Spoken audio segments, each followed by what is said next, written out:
está se preparando para uma grande colheita. Deus está lhe ensinando e lhe fortalecendo. Por mais que você não esteja entendendo, o seu milagre está acontecendo. Depois disso, tem novidade de Deus pra você. Isso aconteceu comigo, eu posso dizer. O meu deserto está florescendo e o seu também vai florescer.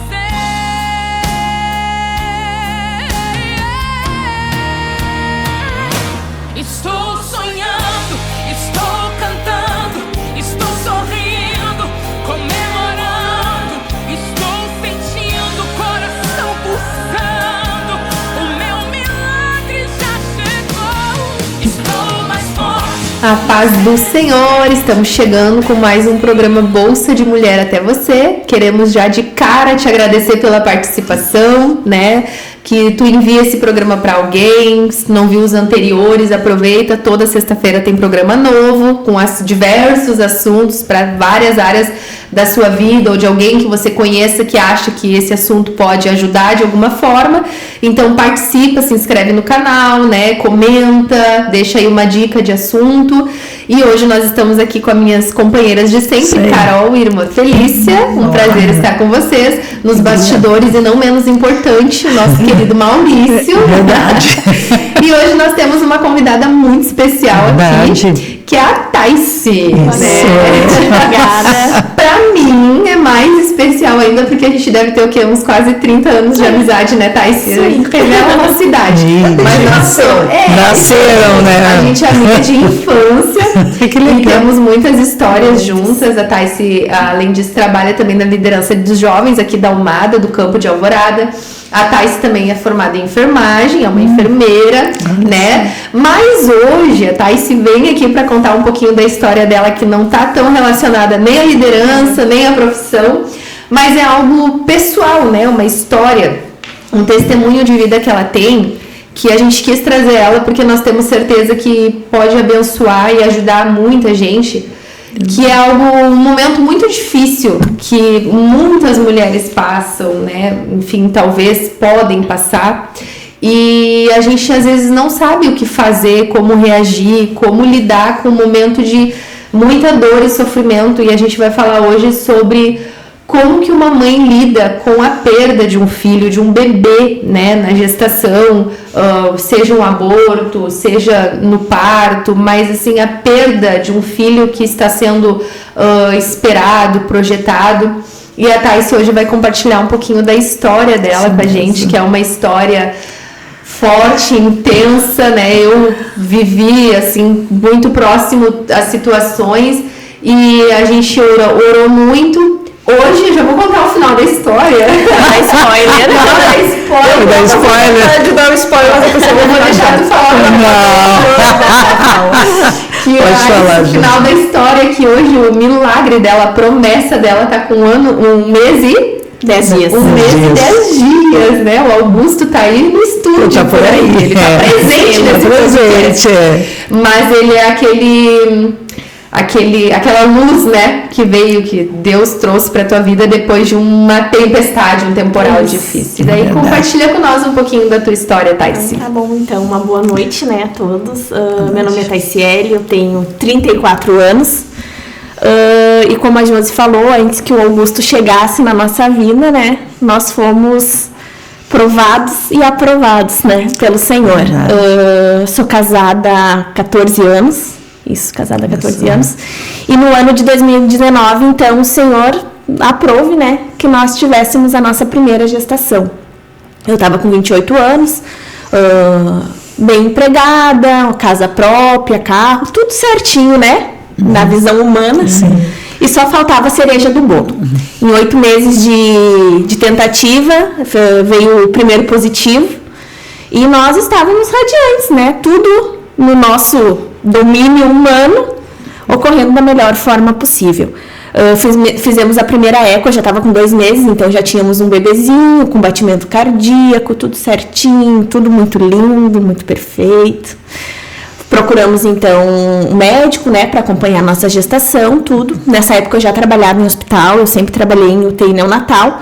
Então, vivenciar milagres para mim era algo cotidiano, diário. Todos os dias nós víamos milagres. E fomos para a nossa primeira eco morfológica, né? As mães que já passaram por uma gestação sabem, né? É uma eco bem importante de início de gestação, mas que é protocolo normal, rotina, né? Estávamos felizes, foi eu, meu esposo e minha mãe. Durante a eco, a doutora observou os batimentos cardíacos do bebê, os órgãos, tudo direitinho, tudo perfeitinho aos nossos olhos, né? Só que eu vi que ela começou a se demorar naquela época, começou a se demorar, e a gente que é da área da saúde, a gente sempre tem um pé atrás com tudo. É uma coisa que às vezes eu até costumo dizer é ruim, a ignorância ela é muito melhor. Tu vive coisas mais intensas, né? E ali começou a nossa jornada, né? A nossa jornada de fé, que eu digo, porque eu sou uma Thais antes da minha primeira gestação e uma Thais depois. Eu sou neta de pastor, filha de pais crentes, nasci na igreja, me criei na igreja. Porém, eu conhecia um Deus que era o Deus do meu avô e o Deus da minha mãe. E depois de algumas experiências, eu conheci o meu Deus, né? Então, eu conto essa história, assim, com um testemunho, né? Com dor, com um sentimento de tristeza, mas com muita alegria. Porque o Deus que a gente serve, ele é um Deus vivo. Verdade. E quando a gente fala isso, a gente fala com convicção, e isso é muito diferente. Sim. Quando tu só, é um Deus vivo, é um Deus grande, mas quando tu tem a convicção é diferente, o sentimento de temor, assim, viver Deus. A experiência. Sim, a experiência, né? A gente acreditar em Deus é uma coisa, a gente viver Ele é muito diferente. E eu lembro de alguma das orações que eu dizia, Senhor, eu preciso te conhecer, Senhor, eu preciso ter experiências contigo. O meu coração ardia por isso, mas eu não imaginava o caminho que o Senhor ia fazer com que eu percorresse. Sim. E realmente, nessa eco, ao término, a doutora trouxe, então, que a gente procurasse um especialista, porque a bebê estava com um tamanho pequeno para a idade gestacional que eu já estava apresentando. E ela apenas falou isso, ela não entrou em detalhes, nada. Daí eu pensei assim, mas eu não sou tão grande assim, meu esposo também não, talvez seja só uma restrição, né? Mas daí ali começou a nossa história, então, de fé, né? Nós procuramos um especialista, nossa obstetra na época foi direcionada por Deus, ela não é cristã, mas em muitas ocasiões, assim, a gente via a mão de Deus sobre a vida dela, guiando, sabe? Tanto nas palavras, na sabedoria, no cuidado. E nós começamos a fazer uma série de exames. Eu estava com 12 semanas na eco. E o meu primeiro exame, então, era uma punção intraútero, que eu precisava coletar líquido para ver a questão genética da bebê, para poder investigar mais a fundo o que de fato era aquela restrição de crescimento. Era uma bebê perfeita, com corpinho, os bracinhos, perninha, coração, rostinho, tudo perfeito. Mas, geneticamente, alguma coisa estava desalinhado. Esse exame a gente precisava fazer, então, entre 16 e 18 semanas ali, que era o período viável. E ali, mais uma vez também, a gente sempre vendo a mão de Deus, né? Porque desde o momento em que nós decidimos engravidar, e de fato isso aconteceu, nós orávamos ao Senhor que Ele direcionasse, que Ele cuidasse da gestação. Mas a oração começou a tomar um rumo diferente, né? Porque daí nós víamos que o Senhor precisava intervir em algo, tanto em nós quanto na bebê, e nós já estávamos agora dependendo de um milagre.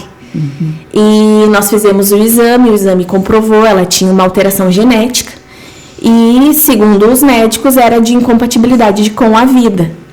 Nós já estávamos no 4º mês de gestação. A nossa bebê, quando nós registramos ela, quando ela nasceu, a Antônia, né? Ela era para ter sido um aborto, né? Quando o corpo mesmo reconhece e identifica essas alterações no nosso corpo mesmo, ele faz a função dele, né? Isso que são geralmente os nossos abortos espontâneos. Mas no meu caso isso não aconteceu. E eu já trabalhava no hospital nessa época, então eu fazia exames semanalmente, fazia ecos, exame de sangue, acompanhando a gestação, porque para os médicos não era para ter chegado aonde chegou. E foi indo e foi passando os dias e a gestação foi acontecendo. Ela crescia, porém numa medida bem restrita, né? E cada dia mais a gente não entendia se era para ter sido um aborto, porque que eu ainda estava grávida. Então, sempre orando a Deus, Senhor, eu não estou entendendo o que está acontecendo, ninguém está entendendo, mas a gente está nas tuas mãos. A gente ora pelo milagre, sim, porque a vida é tua, é tu quem deu, é tu quem tira. Nosso coração hoje, né, se a gente pudesse pedir, a gente pediria a ela, mas acima de tudo que seja feita a tua vontade, né. A gestação da Antônia, ela foi até as 28 semanas, ali por média dos 7 meses de gestação, e eu entrei em trabalho de parto, e daí, quando ela veio a nascer, ela já não tinha mais os batimentos cardíacos, né? Era um bebezinho muito pequeno, mas para mim, que trabalhava numa UTI não era nada fora do normal. Daí, também, os questionamentos humanos, né? Todo dia eu vejo milagres com todo mundo. O meu milagre não aconteceu da maneira como eu imaginava ou como eu queria.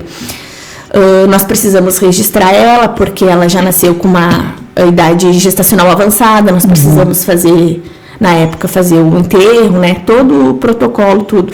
E durante esse processo todo, tu vive uma expectativa de que Deus está com controle, Deus está cuidando. Só que o porém sempre é o depois, né? Quando tudo passa, quando as coisas se acalmam e tu te para, né, sozinha, em casa, em algum momento, e daí vem os porquês, né? Ah, mas o porquê? Mas o que eu fiz? Ah, mas Deus está me castigando. E é engraçado que isso foi em meados de novembro, daí veio o Natal, o Ano Novo, foi um ano bem difícil, e eu entrei em licença maternidade, é um protocolo de lei, eu também não sabia, precisei ficar 4 meses em casa. E esses 4 meses, hoje, assim, eu entendo que foi um período que Deus preparou, literalmente, assim, para mim e para ele. Porque eu não fiquei rodeada de amigos. Eu acho que na época as pessoas... Foi um baque muito grande, assim, porque na nossa família nunca ninguém tinha vivenciado nada, assim, próximo, nem de aborto, nada, assim. Então, todo mundo ficou meio receoso, ninguém sabia muito o que dizer, como lidar, como agir.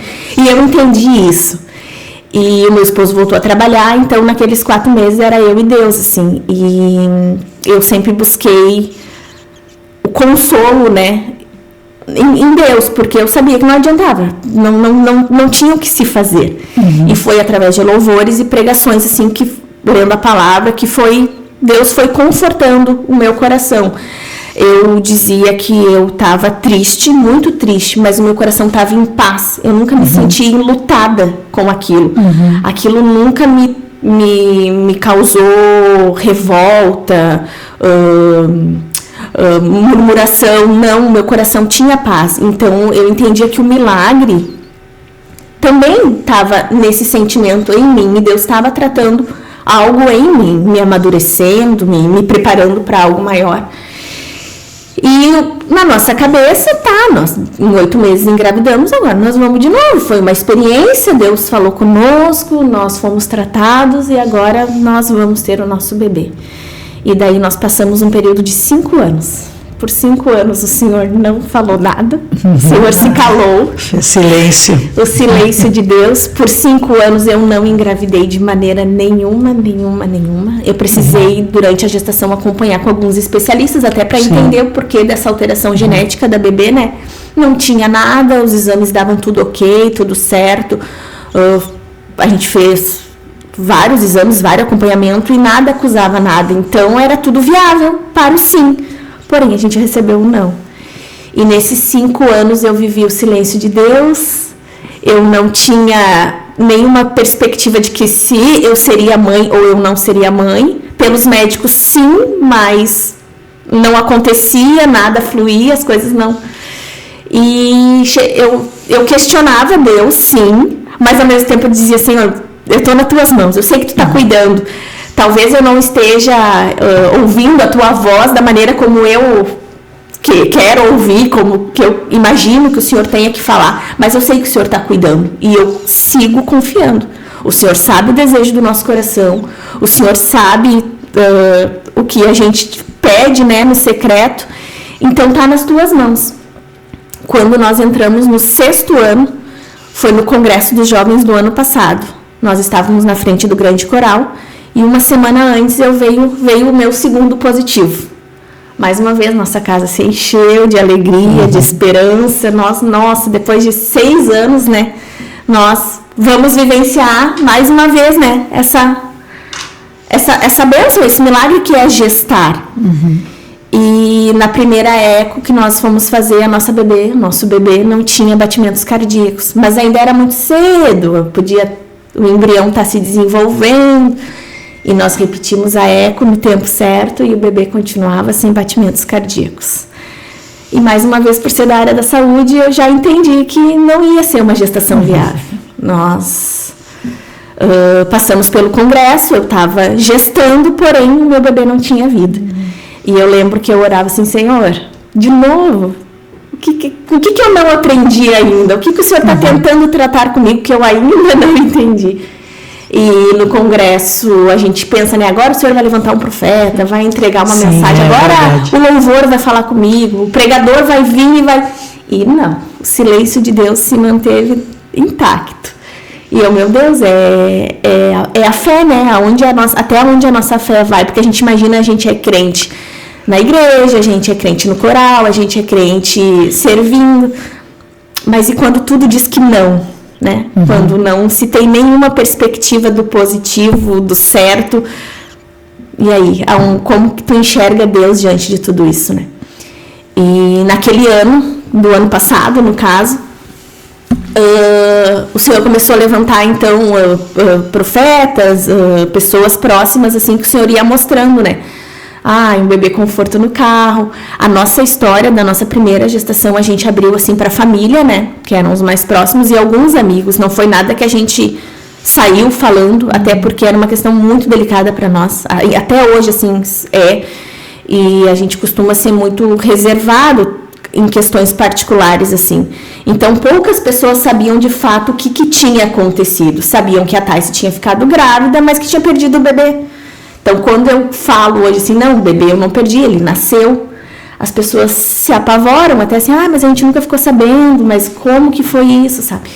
Então, quando o Senhor começou de fato a falar, realmente é porque era a mão de Deus mesmo, assim, bom, agora o Senhor quebrou o silêncio, há uma esperança, eu pensava, né? E daí veio essa segunda gestação, passou o congresso, eu tive o aborto, passei pelo aborto, fiquei afastada novamente, mas... confiando, né? Alguma coisa o Senhor está fazendo, está trabalhando.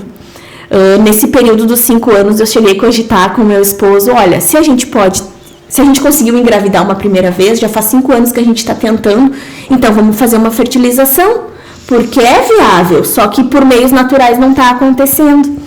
E daí eu lembro que ele falou assim, olha, o Deus que a gente serve é um Deus que não precisa de ajuda. Então fica tranquila, se ele já te permitiu gestar uma vez, é literalmente para... quando chegasse esse momento, tu te lembrasse que tu tem a capacidade, sim, ao natural. E isso não é contra a questão da fertilização. Mas é os meios que Deus trabalha, né? E realmente o Deus que a gente serve, ele não precisa de ajuda. É verdade. Na época eu lembro que ele trouxe a passagem de Sara, né, e Abraão, assim, olha que às vezes tu vai dar uma ajudinha e a história muda totalmente, né? E eu, bom Senhor, então, consola meu coração e me traga a paz, que... o princípio de tu estar no deserto, de tu estar na luta, é tu ter paz e descansar em Deus, né? Porque vai passar. Uma hora passa. Ano passado, então, a gente perdeu o bebê de novo. Eu estava no último semestre da faculdade, o último semestre de estágio, uma correria, tudo. Veio a formatura. Eu me formei no mês de julho. E no mês de agosto, 6 meses depois, o terceiro positivo. Daí, nesse terceiro positivo, o sentimento já foi diferente. Daí, quando a gente passa por algumas circunstâncias, a gente vai criando certas barreiras, até para não se magoar, né? Não criar expectativa. E tu vai... tu até tá feliz, mas tu não quer estar tão feliz assim. Sim. Porque é uma medida protetiva. Automaticamente o nosso emocional cria bloqueios para que tu não vá de cabeça de novo. Eu lembro que eu descobri a gestação numa quinta para sexta e no sábado eu tive um sangramento. Bem feio. O Gustavo estava aqui na matriz, era a escala do Grande Coral. Ele precisou voltar para casa. Fomos para a emergência, eu já fui consciente do que estava acontecendo na minha cabeça, né? E ainda lembro que falei assim, ok, Senhor, pelo menos dessa vez foi mais rápido. Não deu tempo nem de criar expectativas. O ser humano é engraçado. Eu imagino Deus olhando assim, minha filha, que os meus meios são totalmente diferentes. É verdade. Nós chegamos no hospital, eu cheguei chorando, assim, mas pela situação e tal. Daí a doutora na hora perguntou assim, por que tu tá tão nervosa? Eu falei pra ela, contei o histórico, tudo. Ela assim, mas mãe, nós temos um bebê que tem até coração aqui. E na eco já deu os batimentos do coraçãozinho, né? Deu assim, mas eu tô sangrando muito, eu tô com medo. Ela fica tranquila. Não tem muito o que se fazer, mas tá tudo bem. Aqui na eco tá tudo certo. E ali, naquele momento em diante, começou uma nova história. Foi uma gestação tranquila, então, né? A terceira gestação. Claro, assim como todas, né? A minha história acabava que muitas vezes eu trazia um sentimento de medo, de insegurança, mas eu sempre pensava, Deus prometeu, Deus vai cumprir, e eu estou vivendo a promessa do Senhor. E confiar em Deus, né? Depender, obedecer é muito difícil, porque a gente luta contra o nosso eu 24 horas. É o teu eu contra o teu espírito, contra a tua fé, e tu crê que Deus, ele é capaz, sim, mas lá dentro tu fica, mas será que vai ser? Mas será que é? E graças a Deus, Deus nos deu o Augusto, uma criança 100% saudável. O Augusto nasceu de 39 semanas, nasceu bem, veio direto para casa com nós, não precisou de nenhuma intervenção, uma gestação super tranquila. E hoje, com ele nos meus braços, assim, talvez eu até pense que esses 6 anos não foi nada, assim, eu poderia esperar mais 20, porque quando Deus cumpre o que ele promete, é lindo demais, assim, é intenso, e ter a certeza de que ele é uma promessa do Senhor é mais lindo ainda. A gente sabe que todos os nossos filhos são heranças do Senhor, claro. Mas viver a promessa de Deus, viver o tempo de Deus é bom demais. Pode ser que durante o trajeto vá doer, vá sangrar, vai o coração da gente, o ser humano, ele não tá, a gente não é preparado nem ensinado para isso. Mas o depois é maravilhoso, assim. Eu falo assim, quando eu oro, eu não consigo achar palavras para agradecer a Deus, não consigo, porque ele é muito perfeito, ele é muito lindo, ele é uma graça, e é muito além do que eu imaginei, é muito além do que eu podia pensar, assim, no momento, a hora, o tempo de Deus. O Deus que a gente serve é um Deus muito perfeito, é um Deus muito lindo mesmo. E ele realmente sabe o que é melhor para nós. Com certeza. Ele realmente sabe. Eu não sei, assim, antes dessa primeira gestação, é que nem Jó, né? Eu conhecia um Deus que eu ouvia. 42 e 5. Eu ouvia muito desse Deus. Mas hoje os meus olhos contemplam a vontade do Senhor. No começo do teu testemunho que tu pedia experiências para Deus, né? E às vezes a gente pensa que o conhecer a Deus, e é bom, e faz parte da nossa vida, nós experimentarmos a bondade de Deus, as bênçãos que Ele nos dá, e isso tudo a gente tanto atribui a Ele de cara, uma bênção, a gente sabe, foi Deus. Mas e a prova? A gente tem dificuldade de atribuir a Deus as provas, porque a primeira coisa que a gente pensa é que aquilo é ruim, porque é óbvio que ninguém quer passar pelo processo. O processo é doloridíssimo demais. Isso que a Thais falou de Jó 42:5, ela estava falando, eu estava pensando na minha cabeça que ele fala sobre 2 estágios na vida dele de conhecimento de Deus, porque ele fala, antes eu conhecia de ouvir falar. Esse antes é antes do que ele passou. Olha para a história de Jó, é uma prova atrás de outra, como a da Thais, é uma coisa atrás de outra. Ele teve todas as áreas da vida dele simplesmente sacudidas, financeira, perdeu tudo, familiar, perdeu todos os filhos, doença, enfermidade, ele chegou ao fundo do poço. E ele diz antes, e se a gente vê a história, a gente vê que Jó era crente antes, porque ele servia a Deus, ele era justo. Deus, sai da boca de Deus isso, ele é justo, temente, fiel, ele sacrificava por ele, pelos filhos, ele era uma pessoa que ele conhecia Deus de fato. Mas o que mudou na vida dele foi todo aquele processo doloridíssimo. Ele diz, mas agora os meus olhos te contemplam.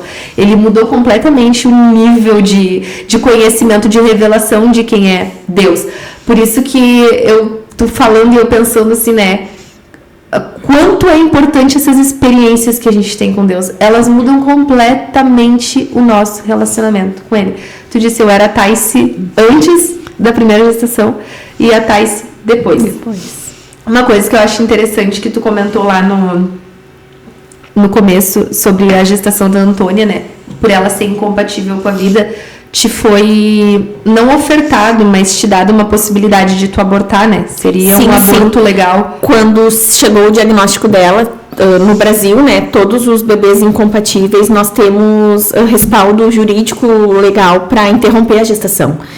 E é interessante que quando eu fiz o exame para ter esse resultado, né, esse laudo, é uma punção intraútero, né, para coleta do líquido amniótico, e ela é guiada por eco. A gente não tem anestesia nem sedação. Ali e tu deita na maca e um médico faz a punção. É um exame extremamente dolorido e pela situação, né? Pela circunstância, que tu já tá fazendo um exame para ver o que está de errado, porque alguma coisa está errado. E foi incrível que na primeira punção ele não conseguiu, porque devido à restrição dela eu também tinha pouquíssimo líquido. E na segunda punção, na eco, apareceu direitinho, ela se encolheu todinha no cantinho do útero, fugindo daquela agulha. E quando eu vi aquela cena, eu entendi assim, nossa, é bem isso que acontece com a questão dos abortos, né? Que elas... Enfim, se nós entrarmos nesse assunto vai ser algo muito amplo, assim, mas não é uma vida, não é um ser, não sente dor, não tem consciência. E ali ficou muito nítido pra mim, é alguém sim, é dolorido e algo está... Chegou a alguma coisa estranha e ela simplesmente recuou e ela não mexeu mais. Ela ficou bem quietinha porque ela viu que estava exposta a algo. Meu Deus. Eu estava com 4 meses de gestação. Lá na frente... Porque às vezes a gente toma decisões na vida da gente porque a gente é cristã, né? Não, mas isso é contra a nossa fé e tal. Não, mas a minha igreja não permite isso. E lá na frente eu entendi, quando nós chegamos na doutora com... O resultado foi direto para ela, né? Ela nos chamou para uma conversa e ela disse, Thais, então, tu já sabe, né? Ela disse, eu nem vou entrar em detalhes, mas a Antônia, ela é incompatível com a vida, é uma bebê que, se nascer com vida, não vai ter um prognóstico de horas, talvez. Tu tem respaldo, nós não sabemos como que vai ser a gestação daqui para frente e nem o que esperar na hora do parto. Ela tá demandando uma carga hormonal pro teu corpo muito grande e isso, como tua médica, eu preciso te falar, coloca a tua vida em risco, porque se na hora do parto, tanto cesárea, parto normal, tu tiver algum sangramento, alguma coisa que fuja da normalidade, vai ser algo bem intenso por causa dessa carga hormonal que tu tá recebendo durante a gestação. Então, por lei, pela justiça, a gente tem respaldo para interromper. Daí, na hora, assim, eu e o Gustavo, a gente falou para ela, olha, isso para nós não é uma opção, não é. Ela, bom, mas eu como tua médica preciso te deixar ciente, né? E daí eu entendi o porquê que lá atrás o Senhor me mostrou, né? Porque talvez na hora eu até tomasse a mesma decisão, mas porque eu sei que na minha igreja, na minha fé, na minha crença, o aborto não é algo... E o Senhor teve a delicadeza e o cuidado de me mostrar o que eu estava carregando. Até o amém dele era minha filha. Sim. Até que acontecesse o que de fato iria acontecer, porque nós cremos até o momento em que ela nasceu, que o Senhor poderia ter feito diferente, porque Ele é o dono da vida. É verdade. Embora não tenha sido como a gente quisesse, o controle sempre esteve nas mãos dele. Então, para nós, nunca foi uma opção interromper ou, né, enfim, porque em todo o tempo, de fato, a gente escolheu confiar em Deus. E confiar em Deus é obedecer, né? Isso é verdade. E nem sempre vai ser. Sim. Mas foi colocado, sim, em questão. E dali para frente sempre foi colocado, sabe? Todos os médicos que nós íamos, no ecografista, no geneticista, na própria obstetra, tu sabe que tu pode interromper, tu sabe que... Porque para os médicos isso é uma coisa normal. Sim. profissão deles. Cuidar de mim, né? Claro. O bebê é depois. Mas para nós isso sempre ficou muito claro que não era uma opção. E na hora, assim, a decisão foi muito tranquila. Não, na hora do parto não aconteceu nada demais, foi tudo tranquilo, assim, na medida do possível, né? Foi um parto normal, eu fiquei bem, tanto que ela nasceu num dia, no outro já tive alta, Deus cuidou de tudo, assim. Então, quanto a isso, foi bem específico, e daí eu entendi o porquê na eco, né? Porque no exame eu estava deitada, né? E o médico estava com o ecógrafo atrás, assim, e na hora me deu, assim, porque eu não queria olhar, porque era dolorido demais, né? E na hora me deu o relance, assim, eu olhei e ela pegou e se encolheu todinha, assim. Daí eu, nossa. E eu tava pensando, né, como essa confiança em Deus, ela tem que ser interessante, como é uma confiança integral, né? Porque tu chegou a comentar como tu teve médicos muito bons. Como Deus foi colocando profissionais queridos, competentes. E às vezes porque a gente começa a pensar em várias coisas, né? Mas o Senhor foi cuidando de cada detalhes. Detalhes. O Deus que a gente serve é um Deus de detalhes. E eu não me canso de falar isso. Verdade. Porque nenhum médico era cristão. Eles sabiam, sim, da nossa fé, da nossa fé, a nossa crença. Mas o cuidado deles, assim, em colocar situações, mas respeitar sempre, né? Tem médicos que a gente sabe que vai dizer, então, se aconteceu o pior, o problema é teu. Nunca. A gente sempre vai fazer o possível, o máximo, assim, para que tu tenha o melhor cuidado, a melhor assistência, né? E até nas outras também depois, né? Por exemplo, quando tu chegou no hospital do sangramento, o carinho que foi da médica, e tudo isso a gente vê o Senhor. Sim. Porque de repente, é claro, tu tá ali pensando um monte de coisa, o pai ali, teu marido também, um monte de gente pensando um monte de coisa, daqui a pouco vem aquela médica que fala... Fica calma, fica tranquila. Carol, e é incrível, te interrompendo agora, tu falando, né, nessa segunda... A minha primeira gestação da Antônia, eu fiz todo o acompanhamento particular pelo plano de saúde. Então, foi todo uma assistência diferente, né, digamos assim, equipamentos, hospitais, tudo. E nessa segunda e na última gestação foi pelo SUS. Então, eu poderia ter dito, mas é porque era particular. Não. No SUS, era como se eu estivesse num hospital privado, com os médicos particulares, pelo mesmo cuidado, carinho e atenção. E a gente, todos que um dia já precisaram de hospital, emergência, sabe que nem sempre tu encontra um profissional amoroso, carinhoso, cuidadoso. Às vezes, conforme a demanda, a gente, por ser da área da saúde, às vezes peca uma palavra atravessada, um comentário, alguma coisa, e... Nas duas últimas gestações, não, foi nossa, o meu pré-natal foi no Hospital de Alvorada, pelo histórico eu tinha um pré-natal de alto risco, né? Elas me mandavam o agendamento pelo WhatsApp, parecia algo assim. Eu lembro que eu comentei com a Josi, eu escolho o dia e a hora da consulta. Onde que ia ver se isso parece SUS, né? É Deus, né? É Deus, né? Essas coisas, né? Nos detalhes. Nos detalhes. Muito interessante a tua observação, porque era bem isso mesmo. É muitas coisas, assim, nesses 6 anos que aconteceram, assim, se a gente fosse lembrar, né?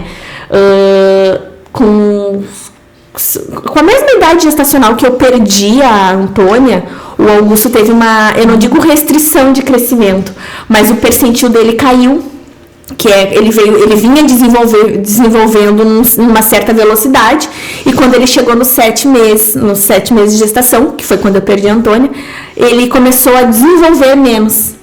E quando o médico me deu essa notícia, nossa, eu me desesperei, né? Daí eu comecei a chorar. Daí eu lembro que ele falou assim, por que tu tá tão desesperada? Daí assim, doutor, porque é uma gestação de risco, ele pode nascer prematuro, eu trabalho em mel. Dele, tu é da área da saúde, tu já tá sofrendo antes de acontecer. Calma, fica calma, teu bebê tá bem, tá tudo bem, vai dar tudo certo. Daí eu cheguei em casa, chorei, Senhor... Daí agora vai ser uma outra história diferente. O que está acontecendo? Eu não estou entendendo. Mas, enfim, foi um momento, assim, de desespero. Mas estava tudo bem, estava tudo certo. Era muito mais eu no meu domínio humano mesmo, porque ele estava bem, estava tudo bem. E Quando ele nasceu, assim, ele superou as nossas expectativas, porque eu imaginava que ele fosse um bebê pequeno. Foi uma gestação que eu não tive aquela barriga de grávida enorme, gigantesca. Então as pessoas chegavam assim, nossa, mas tu tá grávida de 6 meses, 7 meses, tu nem tem barriga. E as pessoas nem imaginavam que talvez... Claro, eu nunca joguei esse sentimento na culpa delas, mas eram comentários assim que me entristecia pelo meu histórico, porque tudo que eu queria era estar muito grávida, muito barriguda, mas não, eu pensei, ele é um bebê pequeno, eu não estou ganhando muito peso, realmente eu tive muitos enjoos, assim, todos os sintomas da gestação eu tive, então...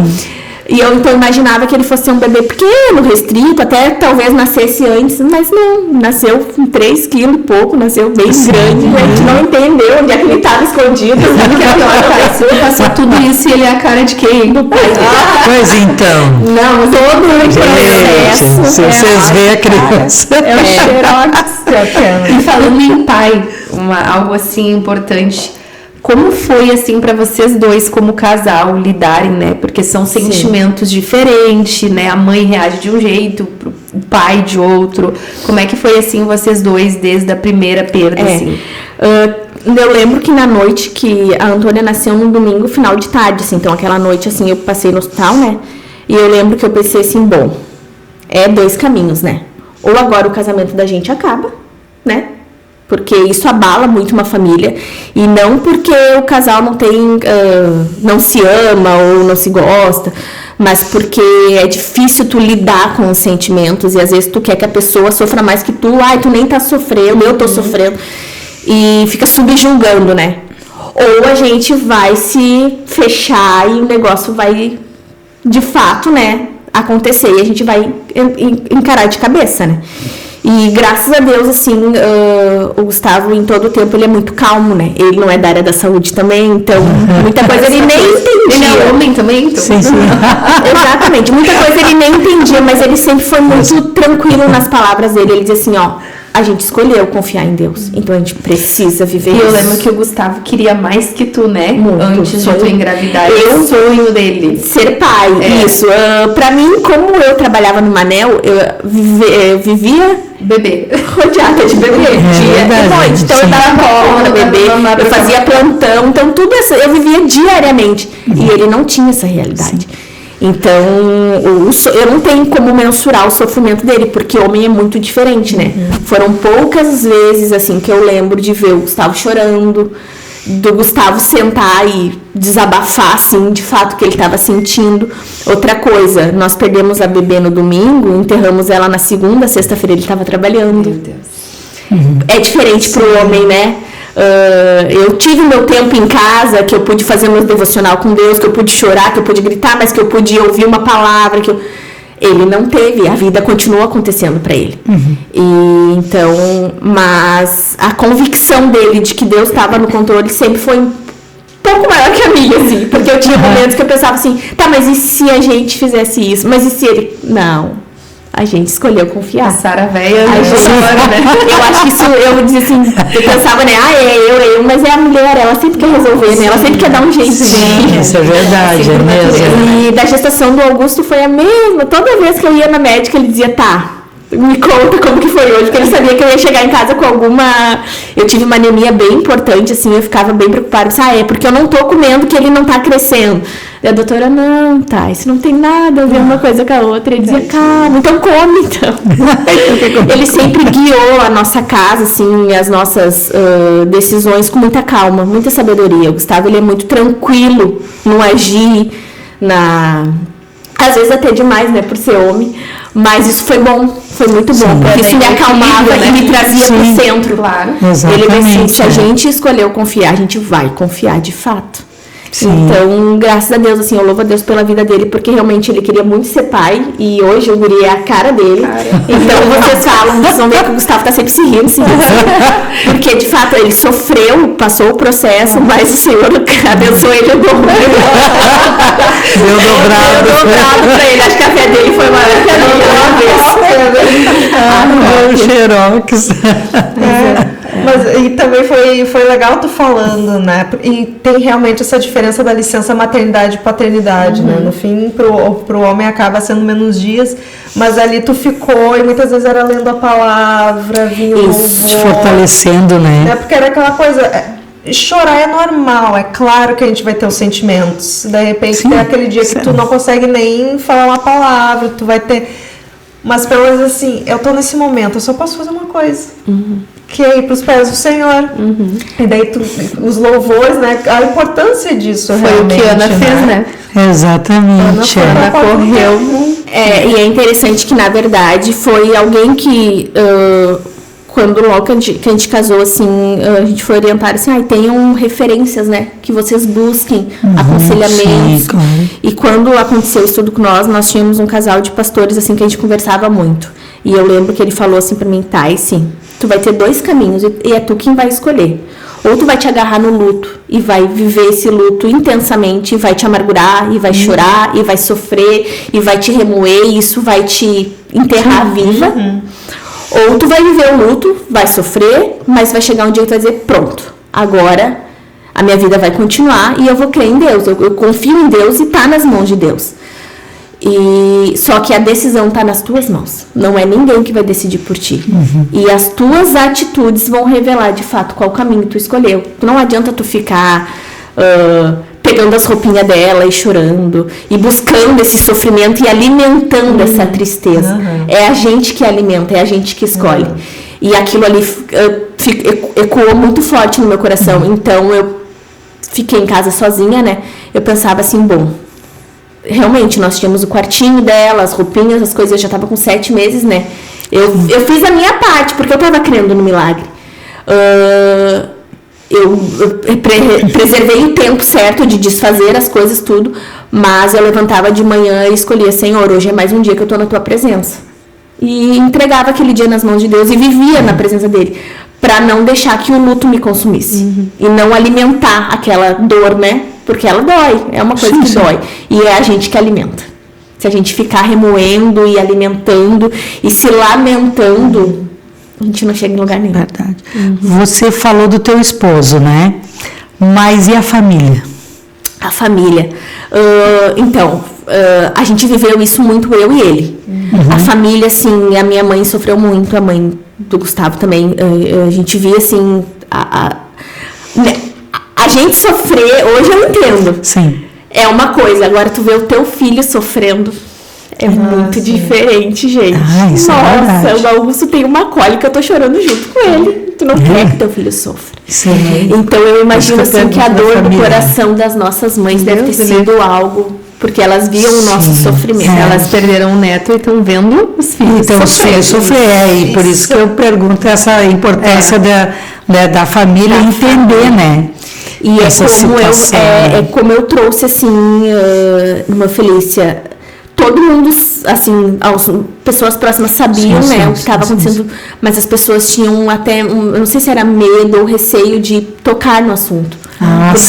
Então, esses 4 meses, assim, eu lembro que eu vivi, de fato, a minha mãe pouco me visitou, assim, e a gente vivia juntos, a gente vive juntos. Sim. E eu ainda questionava com o Gustavo, nossa, parece que é eu, tu e Deus, literalmente, porque ninguém chama pra almoçar, ninguém chama pra sair, pra nada.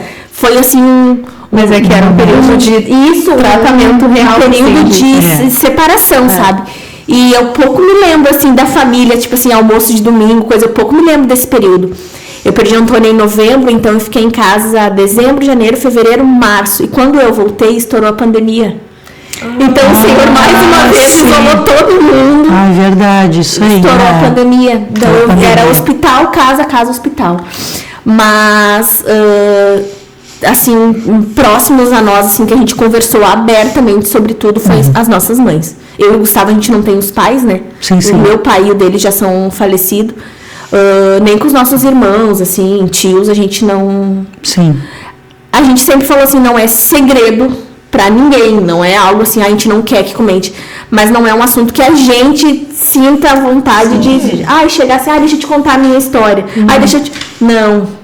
E eu orava para Deus e dizia, Senhor, se isso for para ser testemunho, então o Senhor vai abrindo as oportunidades, porque que nem eu falo para Deus assim, eu não sou uma pessoa que fale abertamente em público, Eu tenho até dificuldade, digamos assim, mas é vergonha, sabe? Não é da minha personalidade essa. Sim. E quem conhece a minha mãe até se espanta, porque ela é totalmente ao contrário.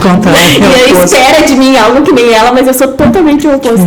Então, eu falava, Senhor, se isso é para servir de testemunho, que o Senhor prepare as oportunidades e os momentos, porque da minha pessoa chegar falando, isso não vai acontecer. E realmente, assim, foram poucas as vezes que a gente abriu o assunto e conversou, e as pessoas ficavam assim, nossa, mas quem vê assim nem imagina, assim, pois é, mas é assim na vida do cristão, né? Quando a gente olha, a gente não imagina a luta que aquela pessoa passou, o deserto, ou o que fez ela chegar até ali, né? E outra coisa, assim, você trabalha na área da saúde, né, o Natal, enfim, em algum momento você foi questionada por colegas de trabalho, na enfermagem, no hospital, mas você é crente, você serve a Deus, né? E questionar, isso aconteceu contigo? Em algum momento os colegas questionaram até a questão da tua fé nisso tudo que aconteceu? Na época que eu engravidei da Antônia, logo tinha trocado o governo, daí tinha saído uma liminar que na área da saúde a gestante não podia ficar exposta à insalubridade, né? Então a gente tinha que se afastar do setor. Sim. Então eu não fiquei diretamente com as minhas colegas, eu fiquei na parte mais administrativa, mas eu via elas tudo assim. Não abri também, eu lembro que quando saiu o diagnóstico eu contei para as minhas supervisoras, né, o que estava acontecendo e tal, até porque eu ia ganhar o bebê lá no hospital, em algum momento elas iriam saber. Diretamente para mim isso nunca foi questionado, pelo contrário, elas diziam, se tu é cristã, tu tem a tua fé, crê em Deus que tu serve. Elas reafirmavam a minha fé, assim, mas nunca me questionaram, sabe? Diretamente, né? Pelo contrário, só porque realmente Deus cuidou de todos os detalhes, até quem me cercou, quem ficou mais próximo, assim, porque como eu vivia mais no hospital, assim, era mais hospital, igreja e família, né? Só que daí lá algumas pessoas tinham acesso, né? Eu compartilhei mais, muito cuidadosas, assim, delicadas para abordar o assunto, mas de questionamento, assim, da minha fé, não. Mas para ver até nisso, né, Deus faz, porque daí vem uma pessoa que é até ímpia, mas fala assim, não, mas tu tem fé, tu tem o teu Deus. Usa ela. Poxa vida. Tem Deus, né, que cuida de ti, vai dar tudo certo, enfim. E isso Deus prepara tudo, né? Não, Deus prepara tudo. Isso é uma questão, né, às vezes realmente as pessoas não sabem como abordar por quem passou. Fica assim, será que eu tenho que distrair ela? Às vezes a nossa ideia pode ser, acho que eu vou distrair não vou tocar ela, no assunto, colocar outra coisa, ou talvez não, agora vou isolar, não vou. Realmente, isso é uma questão que às vezes a gente se pega pensando assim. Não sabe o que vai dizer, né? Como reagir, né? Com alguém que tá enlutado. Manda uma mensagem, então só tô orando. Ou de repente, mas será que eu não mando? Será que ela vai gostar? Será que não vai gostar? É muito delicado, porque e existem pessoas e pessoas. Tem pessoas que de fato querem se isolar e viver aquele momento sozinho, mas tem outras que dependem, né? Eu tô contigo, vai dar tudo certo. E talvez o que vai dar certo não é o certo que tu quer, mas vai dar certo. As reações são completamente diferentes. Sim. Mas o ponto principal aqui de tudo que tu falou é Cristo, né? Sempre foi o centro, assim. A gente, de fato, escolheu esse caminho. Não, então a gente vai viver a vontade de Deus, vamos viver na dependência dele e a gente vai acreditar nisso. Só que tu tem que te lembrar disso todo dia. Todo dia tu tem que alimentar isso, porque o nosso eu, ele é... Sim. O nosso imediatismo, as nossas respostas e soluções, e tu quer ter domínio de tudo, tu quer entender tudo, e com Deus não é assim. É verdade. Deus, e aí tu falou que teve o tempo do silêncio, que é um grande desafio para o crente lidar com o período do silêncio, mas depois veio a palavra. Mas teve o tempo para o cumprimento da palavra. Então foram vários processos, fases de desafio da fé. E é isso, basicamente, a vida do crente. Acho que hoje a gente teve uma aula prática aqui, né? A aula prática foi tua, mas tu tá... e que de fato experiência com Deus é isso. É vale profundo, mas muda completamente a nossa visão, conhecimento de quem Deus é. Eu sempre digo que o vale que eu passei, cada um tem... Deus prova cada um da forma que é necessária, né, para aquela pessoa. E o que eu passei foi horrível, mas eu digo sem medo de errar, que eu passaria de novo para mim conhecer o Deus que eu conheço hoje. Porque é a mesma coisa, assim, eu achava que eu conhecia, mas é de fato nessas situações que Deus se revela diferente para nós. Então, quem sabe tem pessoas que estão pedindo experiências para Deus, pedindo, Deus, revela-te a mim, eu quero te conhecer mais, eu quero saber também a minha fé, como é. Então, esteja preparado, porque Deus, ele nem sempre os meios vão ser como a gente imagina. Às vezes a gente pensa, né, aquela velha história, ditado que a gente diz, né, que é bem real. Pede paciência para Deus, Deus não vai despejar paciência em nós, ele vai nos dar situações que vão fazer a gente ter paciência, produzir paciência. Exatamente. E com as experiências com ele é a mesma coisa. Se a gente quer experimentar o Deus da cura, a enfermidade vai vir. A gente quer conhecer o Deus da provisão, vai faltar algo para que a gente conheça a provisão de Deus, o real milagre. Para ele acontecer na nossa vida, o impossível tem que vir antes, senão não é milagre. Se tem jeitinho humano, não é milagre. Agora, para o milagre chegar, a gente vai ter que experimentar a impossibilidade, o olhar e dizer, agora é só Deus, não tem outra saída. Então, Thais. Não, eu dizia assim, o meu milagre, ele é um milagre diferente, né? Porque eu nunca fui diagnosticada que eu não poderia gerar. Pelo contrário, tudo dizia sim, mas não acontecia. Uma hora é um milagre diferente. Uma hora eu pensei assim, porque ainda mais que tu é da área, né? Daí tu pensa, não, mas olha aqui o exame, a vitamina tal, não sei o que. Tá tudo certo, tudo certo. E lutar contra os porquês daí, né? Mas por que, Deus? Porque quando tu tem um diagnóstico, vocês não têm como ter filhos. Bom, então tu vai orar pra que realmente é o Senhor. Então é um milagre, né? Mas não, eu não sabia nem como orar, mas Senhor, eu posso gerar, o meu esposo também é saudável, tá tudo certo, Senhor, o que tá impedindo então, né, a minha bênção, a minha herança chegar? E eu oro assim hoje, assim, agradecer, Senhor, o meu milagrinho, meu milagrão, a minha promessa, Senhor, eu não sei nem o que ele é tudo na minha vida, porque faltam palavras, assim. Sim. Não, de fato. Antes ele tava, agora ele não tá aqui, né, mas antes ele tava ali, ele olhava pra gente, bem focado, assim, observando tudo que a gente tava fazendo, bem quietinho, mas de olho, assim, olho bem aberto. Mas agora nós já vamos nos encaminhando pro final, porque a vontade é de continuar. Vários métodos vão se abrindo. A questão do aborto ali foi um ponto muito importante que a gente entrou. Quem sabe a gente faça outras partes, né? Daí tu pode ir como enfermeira. Depois vem como a líder e assim. Aí enquanto a gente vai fazendo os agradecimentos, Maurício, faz um favor pra nós. Vamos mostrar pra esse povo o milagrinho. Busca o milagrinho. Ai, meu Deus. Que é a cara do pai. Eu tava num culto, que a Thais com certeza vai lembrar, que a gente que, assim, acompanhou... tem mais um detalhe que eu não falei sobre nós, né? Nós estamos quase parentes, assim, meio distante. Quase parentes. Os nossos maridos são primos. Então, a gente tem... A gente é primo. Então, eu participei lá atrás, quando a notícia da Antônia veio pra família, enfim. E... quando a Thais estava vivendo esse processo, e aí a gente de fora pensa também como orar, né? Como orar pela pessoa. E eu orava muito pra Deus fazer um milagre na vida da Thais e do Gustavo. Porque, enquanto isso tá chegando a protagonista. Olha, cara. Filho. E eu lembro que olha ali, meu Deus. Gente, esse é o Augusto. Coisa mais linda do mundo. Eu sou a promessa na vida da minha mãe. Agora eu vim pra conversar. Olha ali a boca, o beicinho. Olha o cabelo, gente. Olha ele coisa mais linda. Olha o cabelo. É outro milagre também, porque essa hora ele nunca tá acordado. Ao vivo aí, Augusto. Nossa, agarrando. E eu lembro que eu não sabia muito bem assim como orar, sabe? Eu pedia para que Deus fizesse milagres, enfim. E daí nós estávamos no culto numa campanha de jovens lá na Maria Regina. E aí o pregador pregando, enfim, e tal, e Deus começou a usar ele. Eu lembro que ele falou a unção de profecia, eu acho que ele falou, tá aqui, Deus tá me revelando, sabe?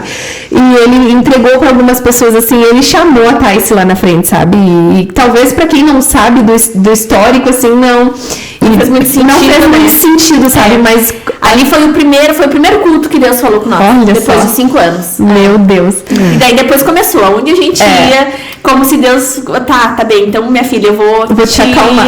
Vou te acalmar, que a tua promessa tá chegando. E Deus falou assim, olha, foi muito lindo, sabe? E deixou muito claro, sabe? Vai acontecer. Vai acontecer. Eu tô contigo esse sonho. Eu lembro que a expressão foi, acho que foi isso, né, Thais? O teu sonho, algo assim, aquilo que tu pede, vai acontecer. Eu lembro que eu chorava tanto, assim, e aí dali a minha oração foi, Deus, cumpre a promessa. Porque eu sei que Deus, quando fala, vai acontecer. Prepara ela, porque eu tinha convicção do que ia acontecer. Então, assim, ó, como é lindo tu acompanhar e ver, assim, Deus sendo fiel à palavra. Hoje eu tava lá e eu ouvi essa promessa e eu tô vendo agora essa promessa. Então, o que tudo que a Thais se passou abençoou a vida dela, mas abençoou a minha. E quantas pessoas que estão vendo a fidelidade de Deus através de tudo que tu passou. Então, eu gosto muito daquela palavra de Jeremias 17, 7, 8, que fala sobre o homem que confia no Senhor, ele é como a árvore plantada que estende as suas raízes até as águas, né? Ele não teme aos dias de seca, ou seja, as circunstâncias externas, elas não vão mudar quem a árvore é, porque ela não está baseada nas circunstâncias, ela está baseada na água que ela está perto. E ela produz sombra para outras pessoas, ela dá o fruto e as folhas continuam verdes, ou seja, ela tá bem, mas ela tá servindo para outras pessoas. Então, a árvore, ela vai enfrentar a dificuldade do tempo da seca, né, que a árvore passou, e hoje tantas pessoas estão sendo abençoadas por isso, né, assim como tem gente que está ouvindo hoje essa história, e com certeza passou por um período e talvez não conseguiu ainda reagir, sair desse luto, né? E aí a Thais falou algo aqui que foi o que ajudou ela, não ficar alimentando o luto, não alimentar. Alimenta o espírito através do Espírito Santo, que é o que vai te ajudar a sair dessa. De tu mudar a circunstância, né? É isso aí, então a gente quer te agradecer, Thais. É verdade, Thais, obrigada, querida. Né? Compartilhar, né? Eu sempre disse, quando a gente conversava, a gente sempre comentava isso, eu sempre disse que eu tenho certeza que esse testemunho dela vai abençoar ainda muita gente, né? Vai, sim. Tem até uma influenciadora cristã conhecida que ela fala, e foi na área da gestação que ela fala, gerar um testemunho dói, né? É verdade. E o processo foi dolorido, mas aconteceu e hoje tá aí a parte linda do testemunho. Augusto quer falar, gente. Chega a ser aí já tá pegando intimidade com o microfone. Eu profetizo na vida dele. A palavra vai ser do Senhor. Um divisor de águas na tua geração. Olha, ungido, usado vai ser um testemunho, tu veio pra abalar com as portas do inferno. Ai, meu Deus, coisa linda. Thais, obrigada por ter vindo. Obrigada, Augusto, por ser o protagonista dessa linda história, desse lindo testemunho. Obrigada, irmã Felícia, Carol, Maurício. E obrigada a todos vocês que assistiram até o final esse podcast. Tenho certeza que ninguém conseguiu sair no meio dessa história. É verdade. E aproveita, quem não é inscrito, se inscreve no canal, deixa a tua curtida, envia para alguém que está precisando ter a fé, né, mexida como foi nessa noite, e que Deus abençoe a vida de vocês. Até o próximo programa. Tchau. Tchau.